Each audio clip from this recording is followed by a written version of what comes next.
Hello and welcome to another episode of History of Anime. In the last episode we looked at the 1970s, where mecha anime evolved and space operas became popular. In this episode we're going to be taking a look at arguably the most important decade in the history of anime, the 1980s. Kicking off the decade in 1981 with Mamoru Oshie's Urusei Yatsura, the popular series would use a less serious approach of pop culture references and other comedic bits. Over time the franchise has gained quite a following worldwide for its unique take on humour. A year later in 1982, the very important Macross franchise was born. The 1982 TV series was the first of many releases from the franchise. The series was very popular and very influential. Macross was one of the key contributors to the rise of space operas in the 80s. It's also held as one of the early series to really successfully blend the mecha genre and the romance genre. Captain Tsubasa in 1983 was one of the early successful sports anime. It was a football anime that was popular all around the world. It's even been mentioned by actual footballing legends such as Zidane and Messi. It would introduce the formula that sports anime would use for decades. Around this time, American publishers started using Japanese animators and studios for their cartoons.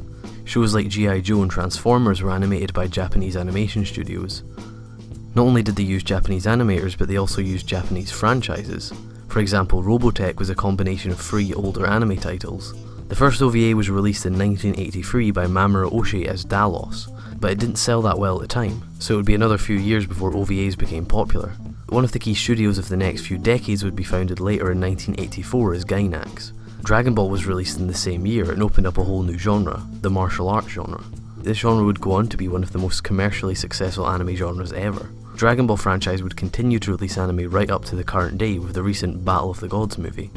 Another massive stepping stone for anime was in the same year, with Nausicaa of the Valley of the Wind. This is an important movie for many reasons. It allowed more experimental projects to be funded as publishers now knew that there could be more popular anime other than just space operas.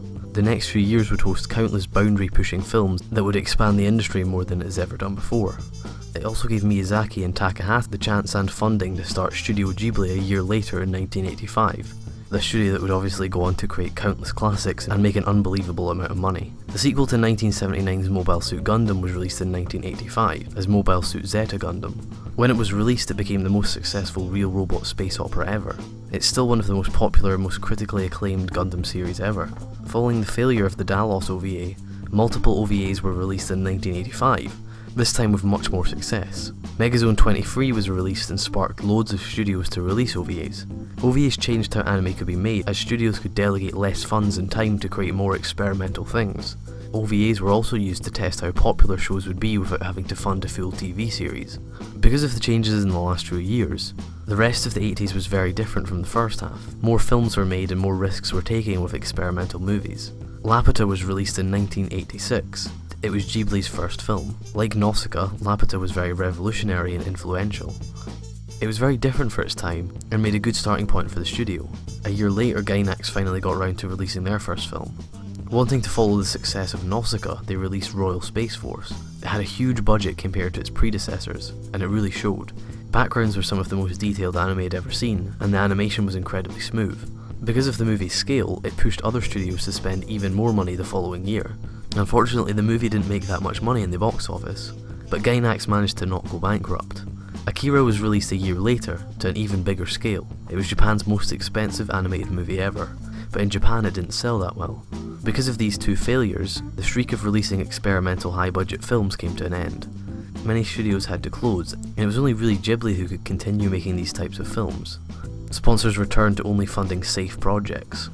Despite Akira's failure in Japan, it made its way around to the West, and had a massive impact. For many people, Akira was their first taste of Japanese animation. It quickly gained a cult following and critics praised it as a huge landmark for anime. Despite being a financial failure in Japan, Akira became one of the most influential and important sci-fi films of all time, because of its amazing world and stunning animation. It also opened up the international industry as anime would become a lot more popular overseas in the coming decades. Gunbuster also came out in 1988.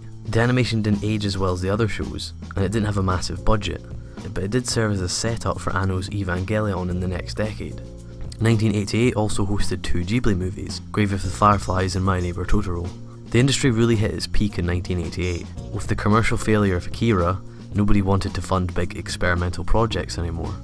The Japanese economy crashed at the end of the decade, making even more studios close down and even fewer anime come out. This would then go into effect the next decade quite a lot.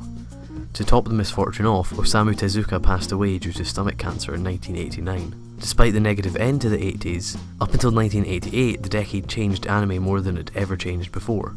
It changed from a small industry with limited funding to something that could be internationally successful with the ability to be experimental and different. Anime became more mature, and we even see things like Angel's Egg that would have never been released in previous decades. Budgets and production quality also massively soared, with things like Akira and Royal Space Force. Overall, the 80s was a hugely important decade for the industry, well deserving of the title, the golden age of anime. So join me next time as I take a look at how the 90s dealt with both the industry crash and the economic crash. But for now, thanks for watching this episode of History of Anime. If you enjoyed, please click the like button and subscribe for more anime related videos.